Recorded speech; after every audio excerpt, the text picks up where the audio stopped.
Sejam todos bem-vindos, mais uma vez, à sequência do capítulo 9 do assunto Mordomia Cristã, que estamos então fazendo essa série de vídeos. Para nós, eu quero aqui manifestar a minha alegria, quero agradecer a Deus pela oportunidade que Ele me concede.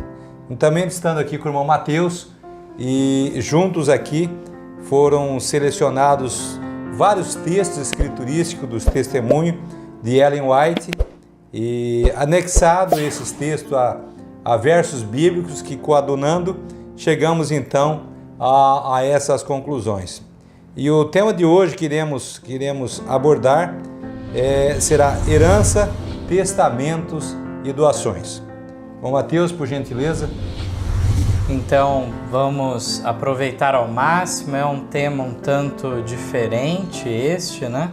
E aqui de maneira resumida nós vamos tratar com alguns textos. Gostaria de ressaltar que esse tema já há bastante tempo em nosso meio tem sido tratado, visto que Ellen White dá um destaque especial. Os irmãos podem buscar a lição Reavamento e Reforma, que é uma lição então que traz 2 sábados de estudos, né, sobre esse tema. E aqui nós selecionamos os textos chaves, digamos assim, nesse tema. E o primeiro deles está no Testemunhos para a Igreja, volume 6, página 391. Declara assim: por toda parte se oferecem oportunidades de fazer o bem. A cada passo surgem necessidades e as missões são impedidas de progredir por falta de meios, tendo que ser abandonadas se o povo não despertar para o sentimento da realidade. Não espere até o dia da morte para fazer seu testamento, mas disponha de seus meios enquanto está vivo. Que conselho importante, né?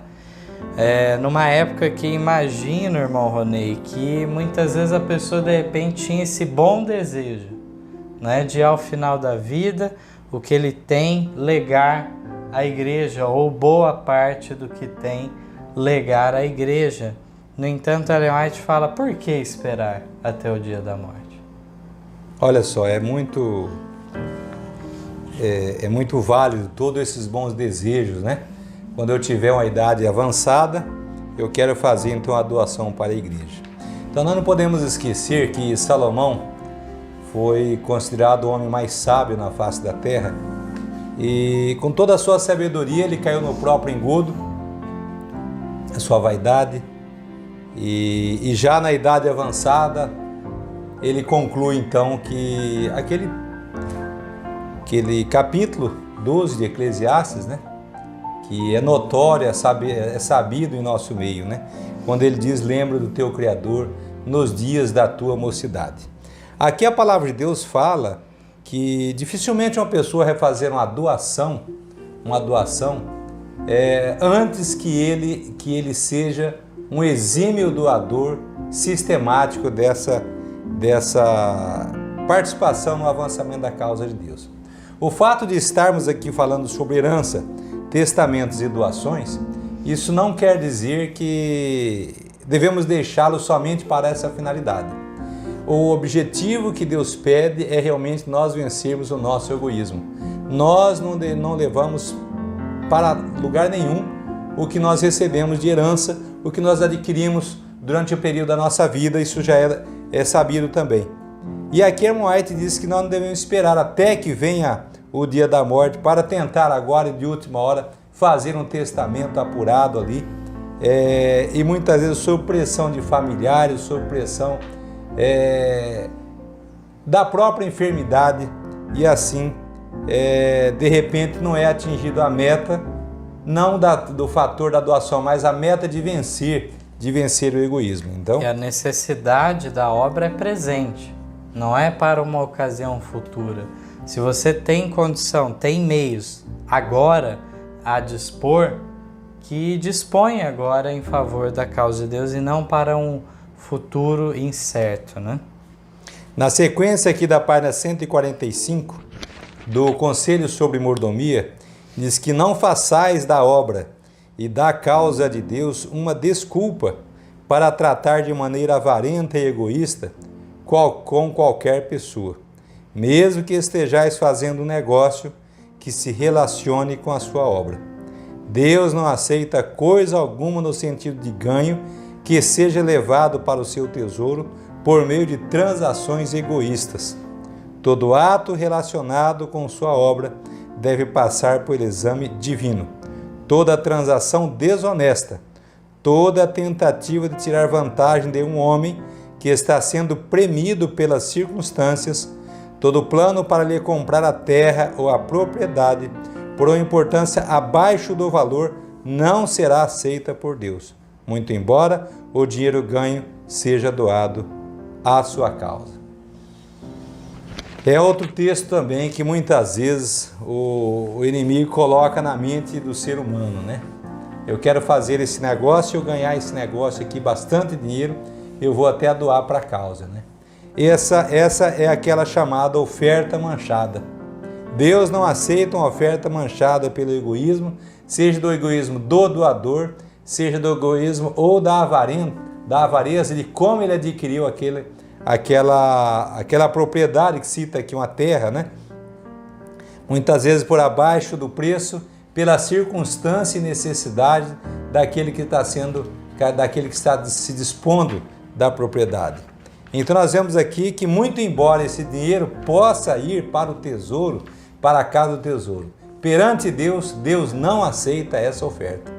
Então, o fato de fazermos a oferta perante os homens não a será feita e nem será aceita perante Deus. Um texto que realmente mexe com o nosso ser, e mesmo que nós estejamos fazendo negócio relacionado à igreja, à causa de Deus. Muitas vezes aqui foi citado algo que eu ganhei para mim e quero doar. Mas aqui fala também, o texto enaltece no princípio dele, em que se nós formos comprar um terreno para a igreja, se nós formos comprarmos material, formos executar mão de obra, tudo isso é preciso usarmos sempre consultando a Deus qual é a maneira que Deus aprova e realmente que esteja de forma transparente conforme os princípios divinos. Dando continuidade, então, temos o texto do Testemunhos para a Igreja, volume 4, página 478, e depois teremos também a 479. Diz assim o primeiro texto: essas instituições da Igreja não recebem, como outras do mesmo ramo, doações ou legados, e contudo Deus as tem abençoado e feito prosperar grandemente, servindo-se delas para a realização de grande bem. Há pessoas de idade entre nós que estão se aproximando do término de seu tempo de graça, mas por falta de homens inteligentes que saibam assegurar as propriedades dessas pessoas para a obra de Deus, elas passam para as mãos dos que servem a Satanás. Muitas vezes, os bens são legados a filhos ou netos apenas para seu próprio prejuízo. Eles não têm amor por Deus ou pela verdade, e por isso todos esses bens que pertencem a Deus passam para as celeiras de Satanás para serem controlados por ele. Satanás é muito mais vigilante, perspicaz e hábil para conseguir recursos para si do que são os nossos irmãos para assegurar a propriedade de Deus para a sua obra. Muitos testamentos foram feitos de modo tão vago que não tiveram validade perante a lei, e deste modo grandes somas para a causa foram perdidas. Nossos irmãos devem reconhecer que sobre eles, como fiéis servos na causa de Deus, pesa a responsabilidade de agir prudentemente nesses casos, a fim de assegurar para o Senhor o que lhe pertence. Olha só que texto profundo, extenso, constrangedor para a gente chegar e falar com as pessoas, mas aqui fala da responsabilidade que temos, que cabe ao servo de Deus agir prudentemente nesses casos, de maneira a assegurar aquilo que já é do Senhor. Então aqui é importante nós ressaltarmos que ao fazermos esse trabalho, não deve ser feito da forma em que os mercenários têm feito, né? Os mercenários que mercandejam da palavra de Deus sempre despertam na pessoa a vantagem que ele vai ter em doar uma fazenda, em doar uma casa. Ele vai ter o dobro, ele vai ter o triplo, como que se mediante o que ele ofertasse, a prosperidade se baseasse na quantia do ofertante. Aqui fala também que vai aproximando o final do tempo de graça das pessoas, onde vai chegando na faixa etária avançada, e muitas vezes nós deixamos passar.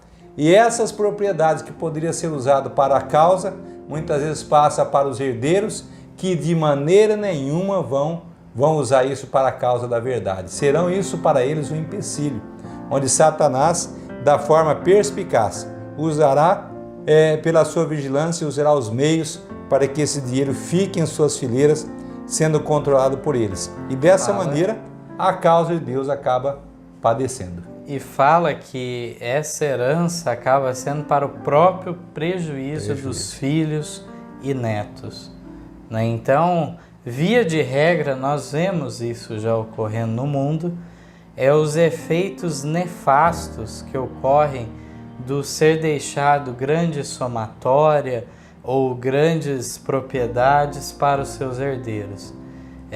Por qualquer má aventura ou por causa de justamente fazer igual o filho pródigo, né? E esbanjar, seja a maneira que for, acaba que rapidamente aquilo se consome.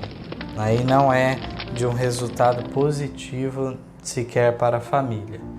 Mas aqui eu gostaria de destacar ainda, por fim, o que Ellen White fala daqueles que muitas vezes ainda, por fim, fizeram um testamento, deixando para a igreja, mas foi feito de maneira vaga e não teve validade perante a lei. Hoje, em nosso tempo, quanto mais há complicações legais em relação a isso. Bom, né? Então agora vamos falar a respeito dessa regra, né? A legislação civil, eu estava vendo agora uma matéria sobre a legislação civil na Argentina, né?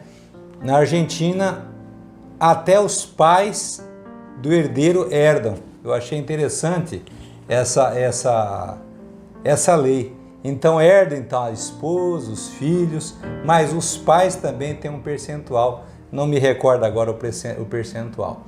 Então lá a legislação dá direito da herança, no caso de um filho, para os pais. Já no Brasil já não tem essa ressalva.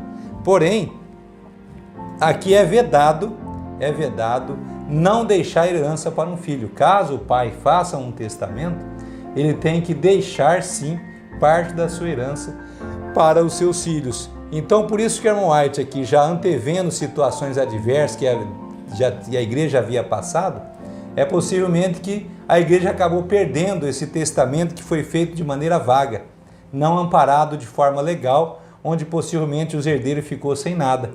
Então, é preciso que aqueles que querem fazer um testamento em favor da igreja, que façam de forma legal, de maneira que preserve sim o melhor para a igreja, não temos dúvida, né? Mas que não deixe desamparado, no caso, os filhos, né? Lembrando que o testamento é de ambas as partes, tanto do marido quanto da mulher. O marido terá poder sobre 50% dele, se de forma legal o casamento assim garante, dá essas devidas garantias, e a esposa também poderá fazer um testamento, 50% da parte dela, sempre preservando aquilo que é justo perante a lei, para que não dê quebra nessas situações, como aqui foi feita essa ressalva.